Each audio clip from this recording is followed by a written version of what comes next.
Diane is heading to the anchor chair at World News. She has been here, as we've been saying, for more than a decade, and we thought it would be a good time now to remind everyone the unforgettable stories she has brought into our homes over these many years. Let's take a look.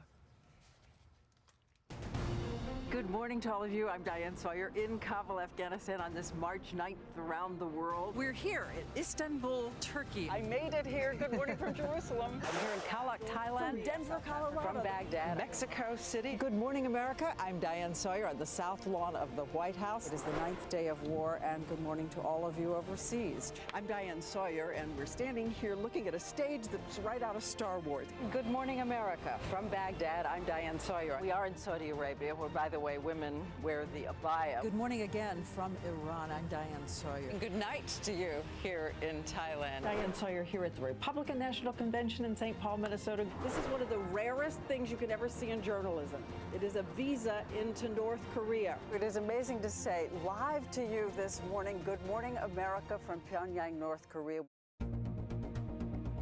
We just got a report in that there's been some sort of explosion at the World Trade Center in New York City. We have no idea if it was a plane, was it in any sense deliberate, was it an accident? It does seem to be that there is considerable and truly terrifying damage on some of those floors at the top. And the scene out here tonight is really just one of complete, almost wounded numbness. Operation Iraqi Freedom, killer hurricane, Florida anthrax scare. The military battle has begun. And now in London, they are calling yesterday 7-7. Fellow pilots, as we said, are speaking with awe this morning. Diane, this morning is half a world away. And good morning to you, Charlie, and good morning to America. I'm here in Kalak, Thailand, the hardest hit part of this region in this first week of the new year. We head out into the countryside where we're told 50% of the population may be lost. And the supplies of food and clothing have been coming in steadily. They're stacking up. Good morning, America. We awake to breaking news that Senator Edward Kennedy, political giant, Lion of the Senate, has died. As we say a good and sad morning to you, America. Pope John Paul died of septic shock and an irreversible cardiocirculatory collapse. Good morning, America. Good morning, voters. This morning, it all hinges on the vote in Florida. Right now, 1,785 votes separate Bush from Gore. Good morning, America. Diane Sawyer here in election headquarters, Times Square, USA. A new morning, an African-American elected by Black, white, young, Hispanic, and above all, Americans asking for change. John F. Kennedy Jr.'s final. The death toll from on board Columbine school shootings.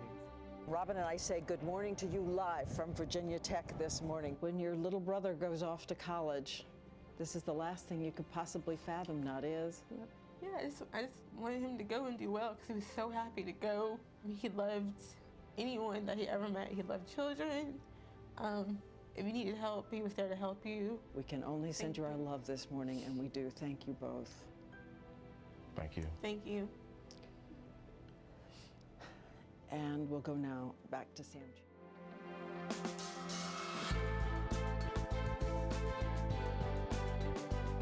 Secretary of Education in an Obama administration. I kind of like my job. Do you still expect to get health care by the end of the year? Yes.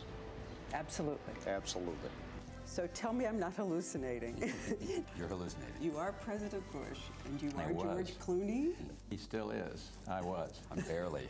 You are the richest man on the planet. What does that mean to you? Nothing. Nothing? Has the U.S. failed in Afghanistan? Not at all. Did you know you were going for Saddam Hussein? We had been informed that that was a possible target that we were going after. Governor Rod Blagojevich, the U.S. attorney has said that you tried to sell Barack Obama's Senate seat like a sports agent shopping the highest bidder. Did you? Absolutely not. Hi. I never thought I'd meet you. Well, what a way to meet, huh? Did you murder your wife? No. Did you ever hit her? Did you ever injure her? No. Can you say anti-Semitic things and not be anti-Semitic? Can you say intolerant things and not be an intolerant person? I don't know. I don't know the answer to that question. Can you tell us anything new about your timetable and how many people are on your list right now? Diane, I would love to, but I can, and I'm sure you understand, but I also understand why you try. Are Are you sending Iranian weapons into Iraq? We are opposed to any kind of conflict in Iran. This is not in our advantage. She is a 47-year-old mother, a scientist, and called the architect of Iraq's biological weapons program. How can you, a scientist, ever consider introducing a disease into the world? I'm a scientist and I'm proud of myself. Why would you want to be president? I worry about the future of America. I worry about whether we'll be prosperous. At these poll numbers, can John Kerry win? Is he going to win?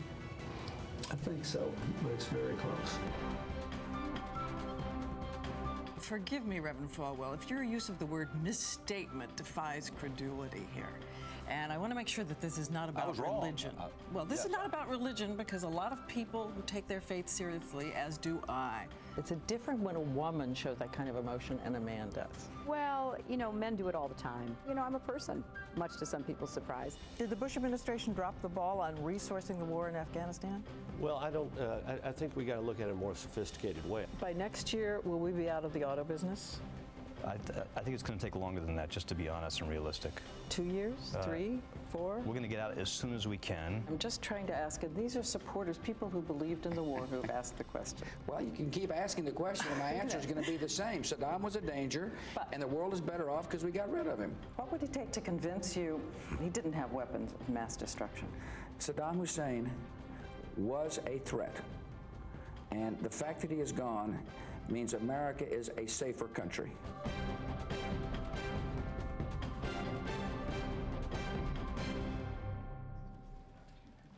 And you know, I keep thinking it is such a privilege to be able to go out and try to ask the questions that you would want to ask as we travel the world, and this is true of every single one of us.